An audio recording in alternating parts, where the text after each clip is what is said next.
la idea de derechos perdidos y derechos ganados. Entonces, vamos a leer estos versículos de Lucas 15, 1 y 2. Entonces, usted lo va a tener ahí, lo primero que está. A ver si alguien puede... Ah, sí está, disculpe. Ahí están, derechos perdidos y derechos ganados. Lucas, en este capítulo 15, dice: se acercaban a Jesús todos los publicanos y pecadores para oírle.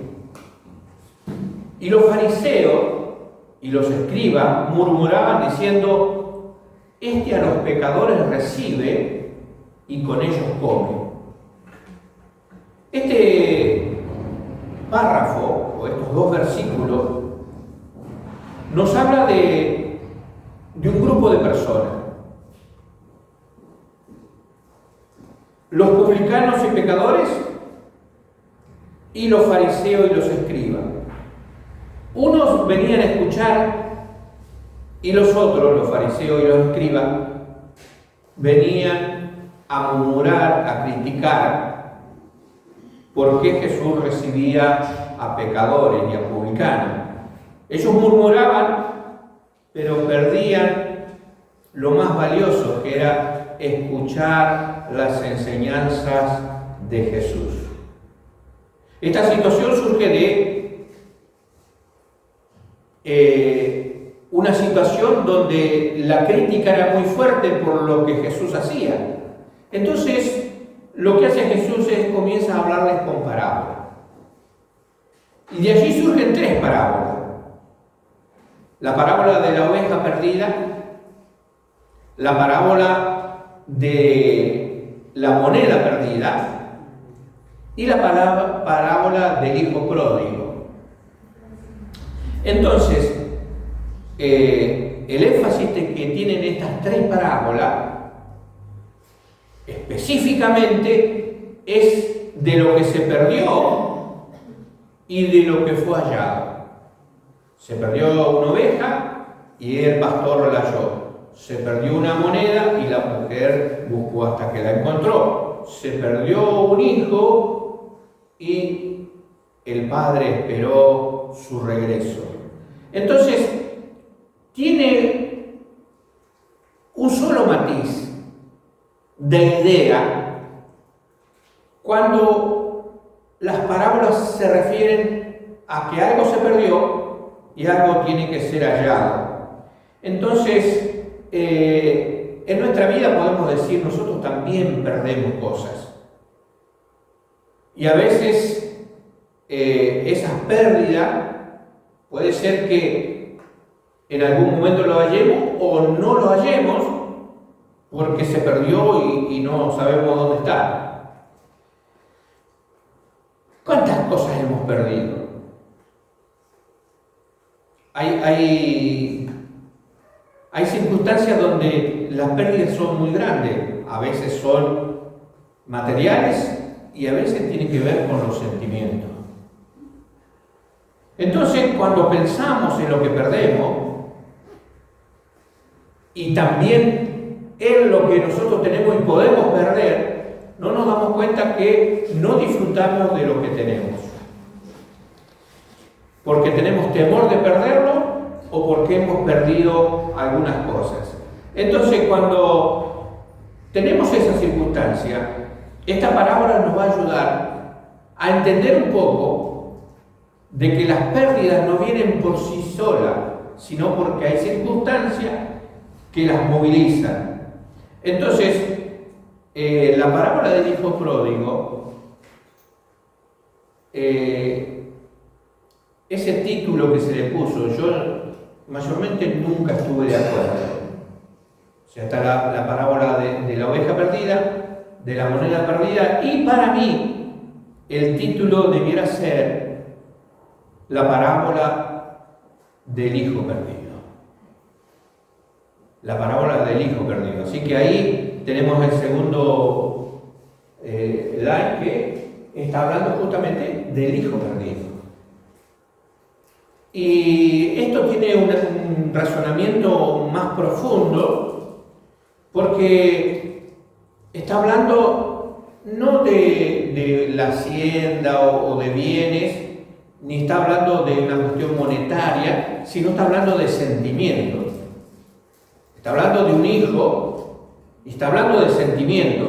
Entonces, esta parábola que vamos ahora a desarrollar nos habla de que no es tanto la pérdida de bienes y de valores, sino la pérdida de algo más sentido, más familiar, algo que nos conmueve más profundo.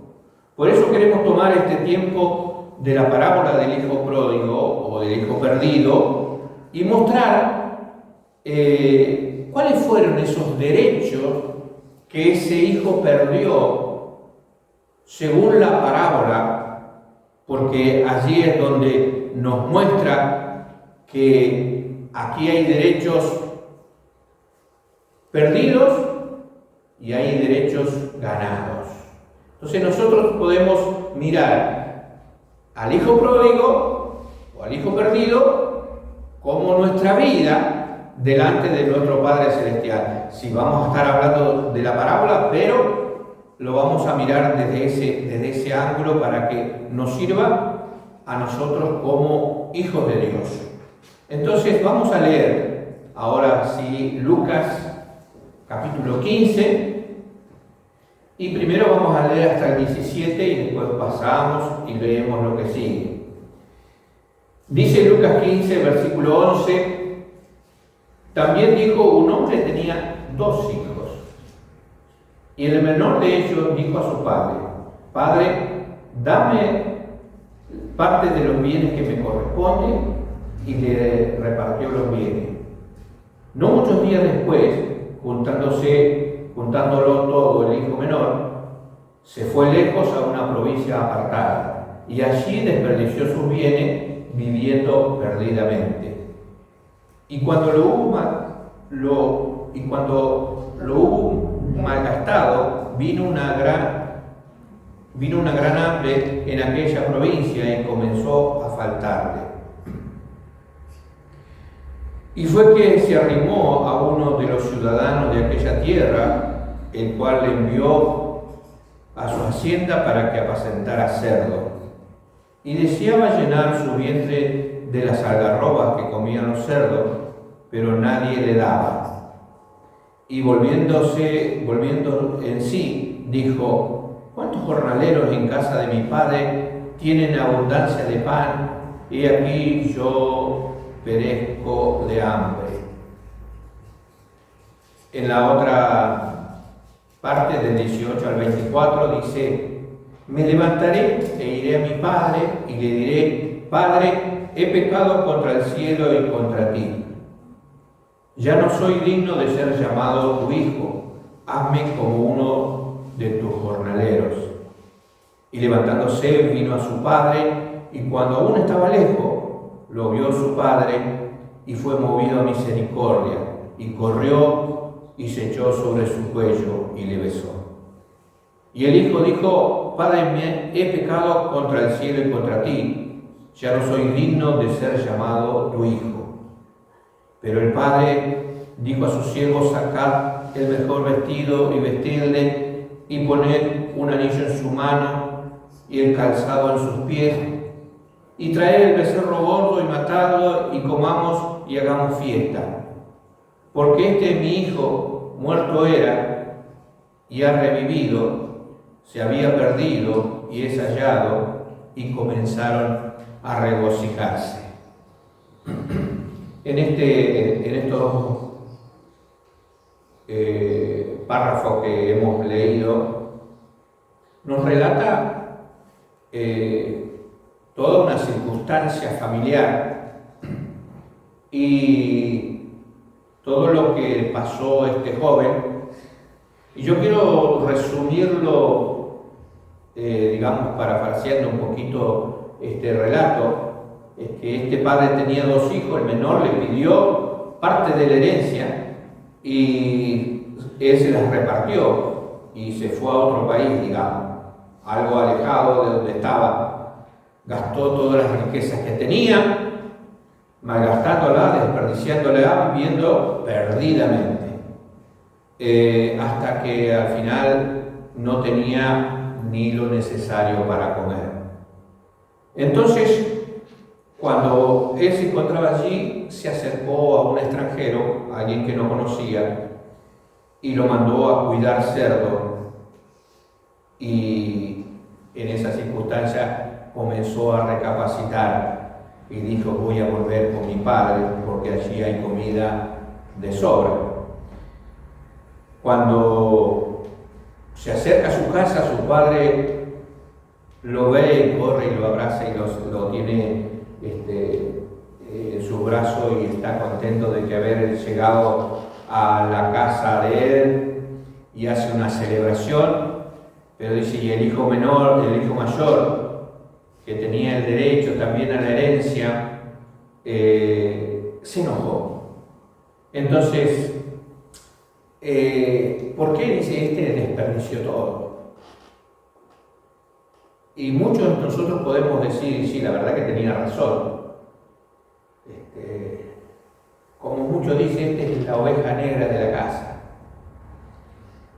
Entonces, a veces, como seres humanos, nosotros justificamos esta discriminación por los hechos que hemos cometido.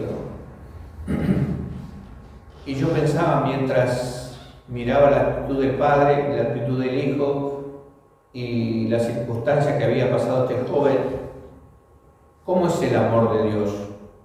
Siendo que nosotros nos parecíamos mucho, porque nos apartamos de Dios y fuimos esos hijos que se habían perdido. Sin embargo, Dios estaba siempre con sus brazos abiertos esperándonos para que regresáramos a su casa y a su comunión. Y así nos recibió, por amor. Pero la cuestión es por qué perdemos, o por qué este hijo perdió esos derechos.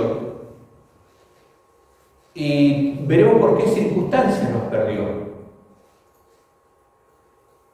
¿Qué cosas puede haber perdido este joven? ¿Y qué cosas podemos perder nosotros cuando nos alejamos del Padre? Yo quiero que miremos juntos 5 derechos perdidos del hijo menor. Ahí en el punto 5 vamos a ver 5 derechos perdidos del hijo menor. El primero es el derecho de ser hijo presente. ¿Cuántas cosas perdemos cuando estamos ausentes? Eso es una de las cosas más importantes que nosotros tenemos que tener en cuenta. Él podía disponer de los bienes, pero lo perdió por estar ausente. Podía tener jornalero bajo su orden, pero lo perdió por no estar presente. Podía disponer de fiesta y banquete para sus amigos, como lo dijo su hermano, pero él se había ido. Así que el derecho del hijo presente tiene que ver con dónde estamos delante de Dios. ¿Estamos cerca o nos fuimos a un lugar alejado? El segundo derecho que perdió es el derecho a la herencia del Padre. Perdió disfrutar de la herencia sin restricciones. Porque cuando se la repartió, yo no quiero hacer toda la división, pero ciertamente al estar el padre vivo, la herencia de los hijos era la mitad. De la mitad el hijo mayor recibía el doble. Quiere decir que fue una ínfima cosa que recibió de la herencia total. Pero ese derecho que tenía la herencia, él la perdió y tuvo restricciones, o tenía poco, digamos. Pareciera que era mucho, pero era poco. No pudo disfrutar de la herencia completa y sin caducidad de tiempo. Si se hubiera quedado con el padre, él podía haber disfrutado de la herencia constantemente. Pero vemos que muy pronto a él se le terminó los recursos del dinero y de todo lo que había llevado. El tercer derecho que perdió es el derecho familiar. Y esto es importante porque nosotros siempre decimos somos una familia, y de perder el derecho familiar tiene que ver cómo el hijo despreció el tener allí un hogar. Esto quiere decir estar en compañía, tener la contención de aquellos que te aman. Y a veces cuando estamos en problemas no nos pueden ayudar porque estamos lejos. Y así el padre no podía hacer nada por este hijo y el hijo sufría. Perdió ese derecho familiar. También de tener la comprensión de cuando nosotros erramos o tenemos problemas. A veces, cuando no tenemos, digamos, toda la sabiduría del tiempo y de los años, cometemos errores.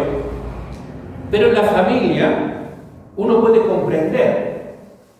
Cuando uno está afuera, los demás no les interesa comprender. Entonces, es bueno tener ese derecho familiar y estar cerca y disfrutar del amor. Disfrutar de lo que pueden entregar como sentimiento unos a los otros. O sea, muchas veces nosotros sentimos más amor de los hermanos de la iglesia que de los familiares, por diferentes circunstancias. En el caso mío y en el caso de Patricia, por ejemplo, no teníamos familiares cerca. El amor de ustedes es lo máximo que tenemos, ¿cierto? Ahora, justamente necesitamos esa contención familiar porque hay algo importante. Voy a tomar agua porque estoy que no puedo hablar. Gracias, muy amable.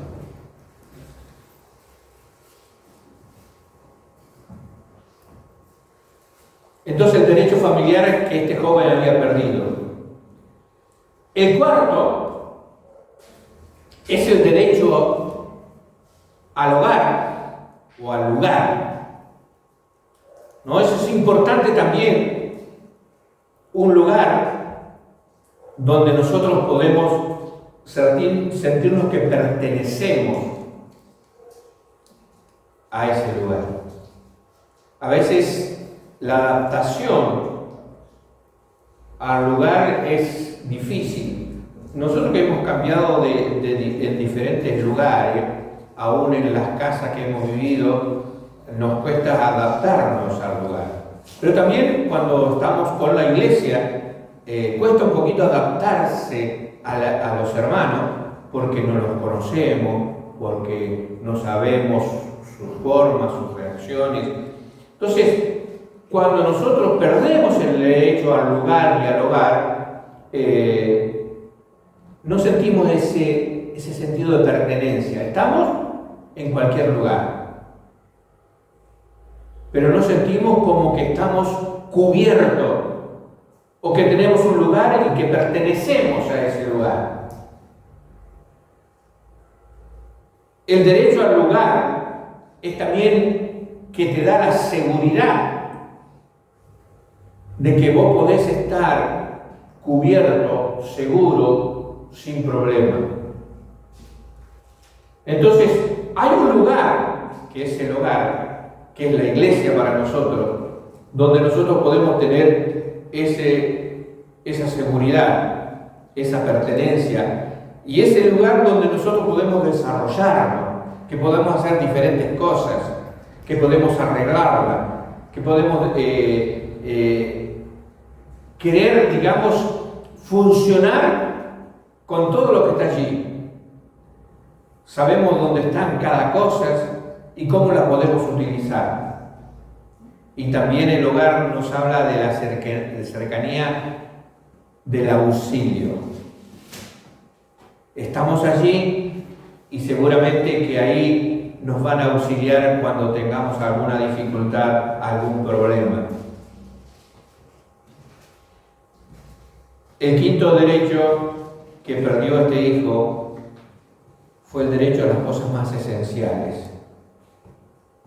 El alimento diario, sentía hambre, nadie le daba de comer, porque también le faltaba la ayuda necesaria para saciar ese hambre.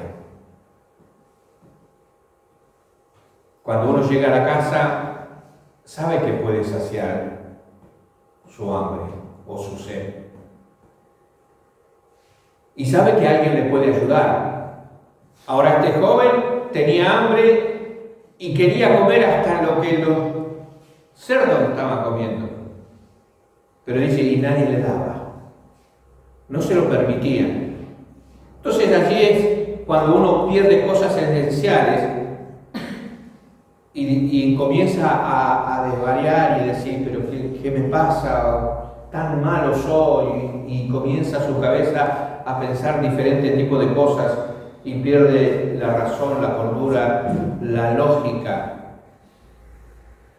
y de pronto se siente como que nada sirve, y si soy hijo de Dios, pero estoy lejos. La indignidad,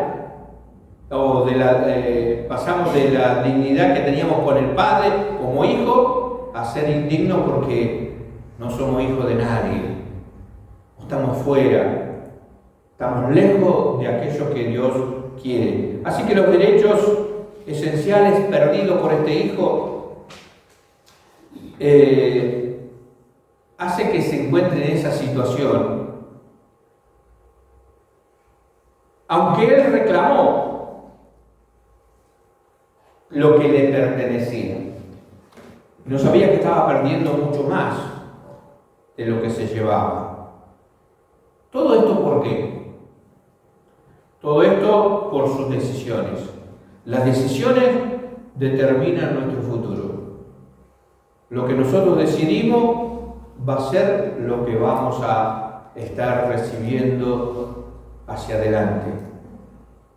Si cometemos errores, si no nos damos cuenta de los valores que necesitamos y dónde tenemos que permanecer y establecernos, seguramente que seguiremos vagando como hijos pródigos o hijos perdidos.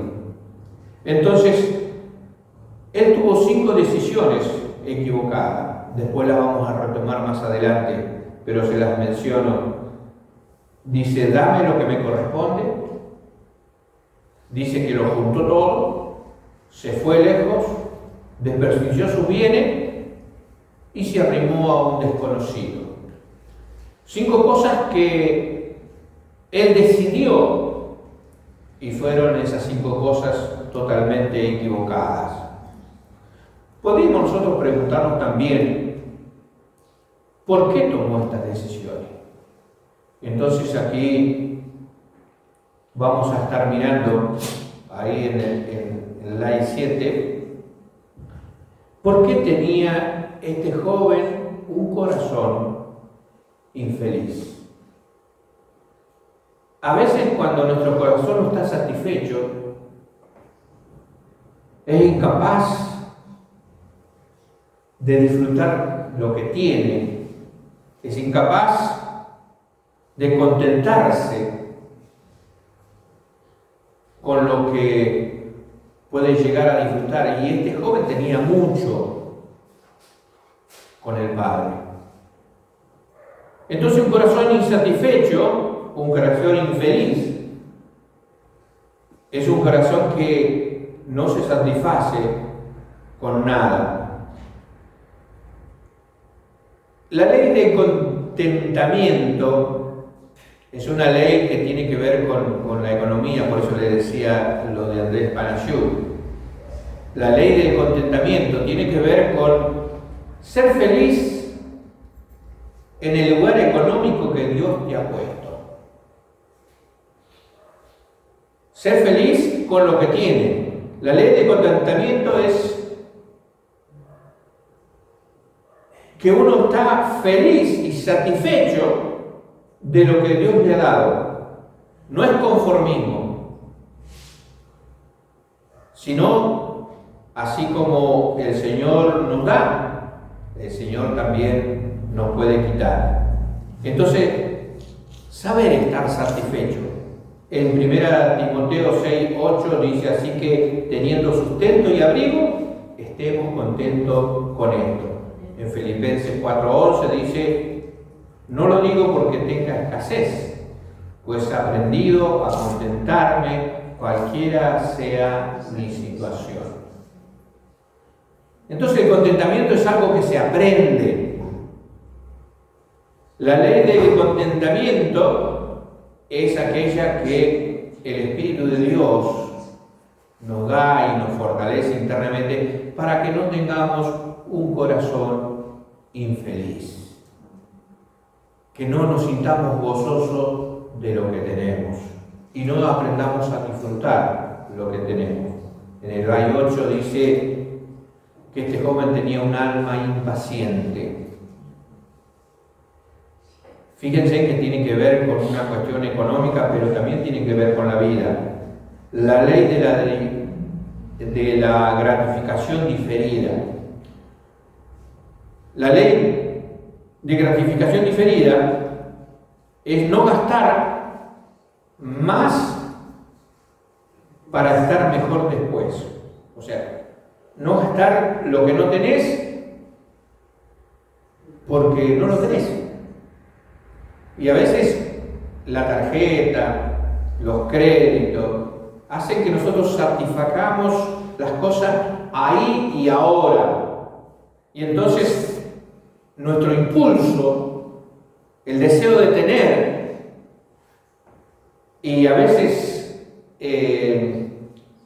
cuando el impulso nuestro es muy fuerte, nosotros no razonamos, que de pronto quedamos presos de las deudas, de los créditos y aún más de cosas que no podemos pagar. La cuestión está en que estas cosas difieren en tiempo. Nosotros a veces queremos las cosas que sean ya, ahora, no mañana. Yo la quiero ahora. Y entonces comenzamos a hacer algo para obtenerla. Y justamente la ley de la gratificación diferida nos habla de que primero esperar, juntar, y cuando vos puedas y tengas, aunque no sea ya, lo puedas tener sin estar preso con una deuda. Lo mejor es pensarlo, mirarlo, analizarlo y comparar a ver si qué cosa es lo mejor. ¿Cómo voy a decidir mejor esto? Entonces, aún en las cosas de la vida,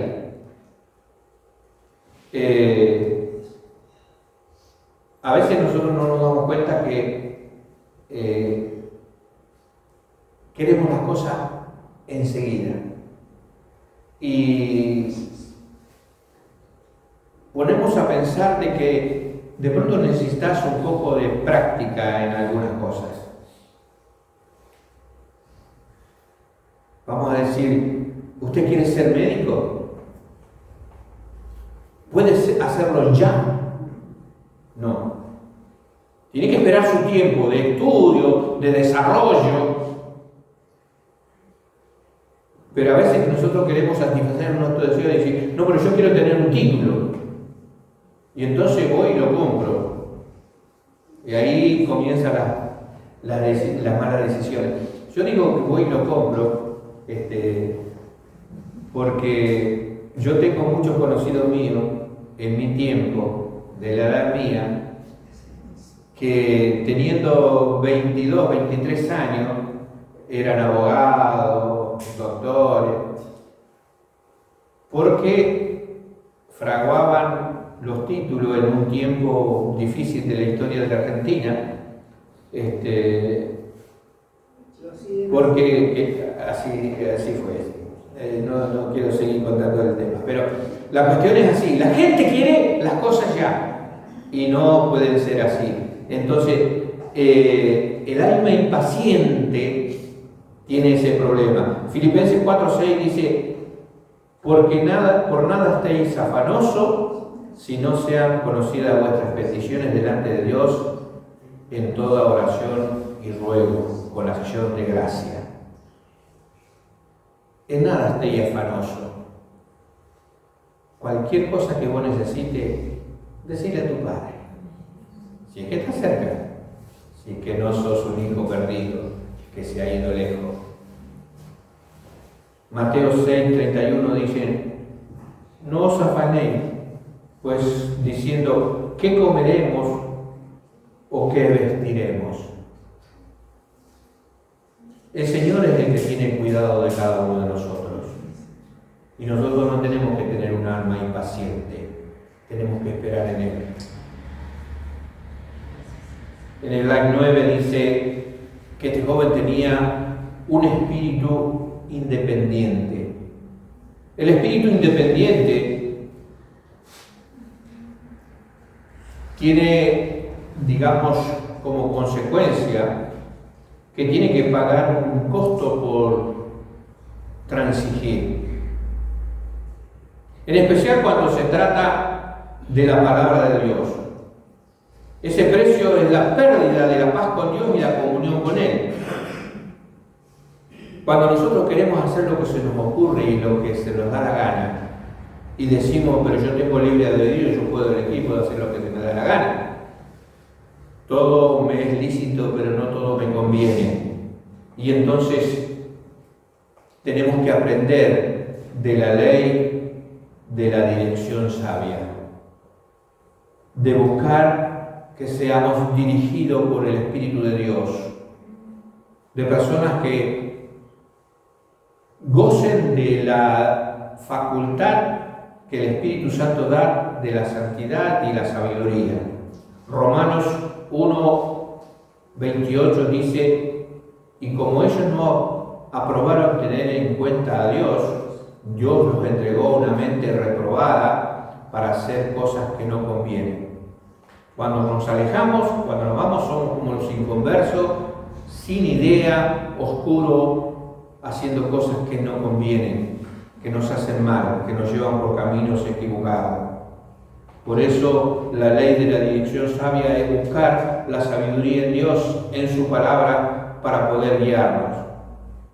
Jeremías 2:13 dice: porque dos males ha hecho mi pueblo. Me dejaron a mí fuente de agua viva y cavaron para sí cisternas rotas que no retienen el agua. Me dejaron a mí fuente de agua viva y cavaron para sí cisternas que no retienen el agua, que no pueden saciarse. Yo creo que tenemos que aprender un poco de la sabiduría de Dios, de saber que Él va a hacer las cosas mejor que nosotros. Nosotros podemos fabricar un montón de cosas, pero Dios las hace mejor. Este joven también tuvo una mente desorganizada. Todo el universo tiene la ley del orden. En Génesis 1:2 dice: y la tierra estaba desordenada y vacía, y las tinieblas estaban sobre la faz del abismo, y el Espíritu de Dios se movía sobre la faz de las aguas. Y dijo Dios: sea la luz, y fue la luz. Y vio Dios que la luz era buena, y separó Dios la luz de las tinieblas. Dios pone en orden todas las cosas, desde un principio. Dios no quiere el caos, Satanás quiere el caos. Pero el hombre con su filosofía, dice que algunos filósofos dicen que todo es caos y que esto es caos da origen al orden. Pues si hay necesidad de un orden, ¿por qué existe entonces el caos? Cabe decir que el caos está presente cuando hay ausencia de Dios. En nuestra libre elección o en nuestro libre albedrío dejamos a Dios afuera y comenzamos con nuestro patrón de caos, desorganización, llamado pecado. Nuestra mente natural y carnal desarrolla el descontrolado accionar de nuestra vida. El pecado es hacer todo en contra de Dios o todo lo que Dios no quiere. Entonces una mente desorganizada es una mente caótica, una mente que deja fuera a Dios y que se dirige por sí mismo. Este joven dejó a su padre y nosotros deseamos que nuestros hijos y nuestros hermanos nunca dejen al padre. Porque lo que uno siembra, en el Ayón se dice, lo que siembras cosechas. La ley de la reciprocidad. Cuando uno siembra, seguramente va a cosechar algunas otras cosas. Allí dice que él sembró un corazón infeliz. Él sembró un alma impaciente. Él sembró un espíritu independiente. Él sembró una mente desorganizada. Y la cosecha eran todas pérdidas. La cosecha de pérdida perdió provisión, perdió poder, perdió prestigio, perdió posesión, perdió pureza personal, perdió pensamientos sabios. Oseas 8:7 dice: porque sembraron vientos y torbellinos cegaron. No tendrán mies, ni su espiga hará harina. Y si lo hiciere, extraños lo comerán. Como dice el dicho, sembraron viento y cosecharon tempestad. Y acá dice torbellino. Y si algo les surge bien, los extraños lo aprovechan. Ciertamente, cuando uno siembra mal va a cosechar. Gálatas 6:7 dice: no os engañéis, Dios no puede ser burlado, pues todo lo que el hombre sembrare, eso también segará. Segunda de Corintios 9:6 dice: pero esto digo, el que siembra escasamente, también segará escasamente, y el que siembra generosamente, generosamente segará. Nosotros tenemos que saber qué estamos haciendo. Yo creo que ninguno de nosotros estamos tan lejos del Padre para tener esta difícil circunstancia. Ahora en el slide 12 vamos a ver todas las decisiones que tomamos. A veces, cuando nosotros tomamos decisiones, vamos a estar limitando lo que pasa en nuestra vida, o podemos desarrollar nuestra vida de una forma mucho más potente. Todas estas son las decisiones que nosotros tomamos también. Este hijo que se perdió tomó 5 decisiones equivocadas. Le dijo al padre: dame lo que me corresponde. Lo juntó todo y se fue lejos, desperdiciando sus bienes, y se arrimó a un desconocido. Cuando uno toma una decisión, utiliza el sentimiento y el razonamiento. Y entre esos dos hay un espacio donde nuestro espíritu trabaja para que nuestra alma tenga un equilibrio en lo que va a decidir. De allí nace la decisión. Y ahí nació la decisión de este joven cuando él dice, si había tomado 5 decisiones equivocadas, él toma una 6ª decisión cuando él dice, levantándose, vino a su padre. Usted puede tomar 1001 decisión equivocada. Una sola decisión importante, la cual puede cambiar toda su vida. Decir, me voy a levantar y voy a ir a donde está mi padre.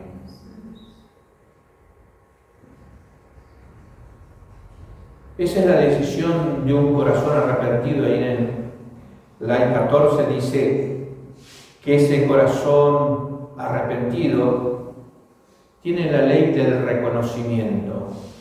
Reconocer cuáles son nuestros errores, reconocer cuáles son nuestros problemas, reconocer dónde erramos, dónde tomamos nuestras propias decisiones. Y esta ley de reconocimiento nos habla de que Dios va a restaurarnos, así como el Padre esperó a su Hijo. Apocalipsis 2:5 dice, recuerda por tanto de dónde has caído y arrepiéntete y haz las primeras obras, pues si no, vendré pronto a ti y quitaré tu candelero de su lugar si no te hubieses arrepentido. Arrepentirse de las cosas equivocadas.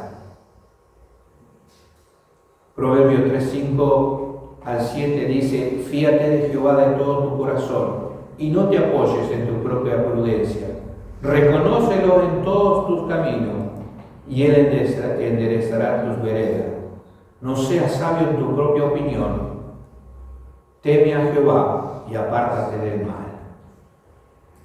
Yo creo que los consejos sabios de Dios para este corazón arrepentido, que en cualquier momento podemos nosotros trabajar en esa ley del reconocimiento, del arrepentimiento, y decir, yo quiero lo mejor. Yo quiero esa opinión sabia de Dios para poder gozar los derechos en plenitud de Dios, o sea, los derechos de Dios en plenitud. En el Ay 15 dice el derecho de la plenitud del gozo. Esa es la ley del amor del Padre. Lucas 15:24 dice, porque mi hijo era muerto y ha revivido. Se había perdido y es hallado. Y comenzaron a regocijarse. El Salmo 16:11 dice, me mostrarás la senda de la vida, en tu presencia hay plenitud de gozo, delicias a tu diestra para siempre. Filipenses 4:4 dice, regocijaos en el Señor siempre. Otra vez digo, regocijaos. Cuando hablamos de estas parábolas,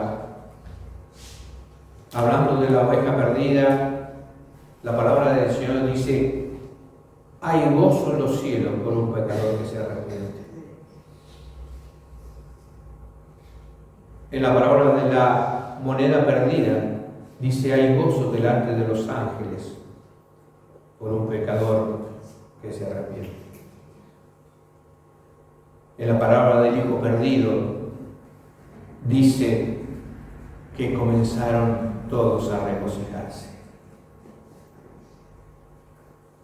Solo hay una cosa más. Un segundo hijo, el hijo mayor, que se enojó. Pero no nos vamos a detener en eso, sino en la ley del Padre, que era la ley del amor, que a pesar de todo lo que hizo el Hijo, lo recibió con los brazos abiertos y le dio todo. Y yo creo que nosotros tenemos que tener ese amor del Padre, abrir nuestros brazos para nuestros hermanos y recibirlos tal cual son, con todos sus problemas, con todas sus dificultades, aún con todos sus pecados, porque Dios es el que perdona cuando nosotros nos arrepentimos y volvemos a Él con esa ley del reconocimiento, del arrepentimiento, porque un corazón arrepentido Dios no lo rechaza y nunca te va a rechazar a vos. Que Dios te bendiga.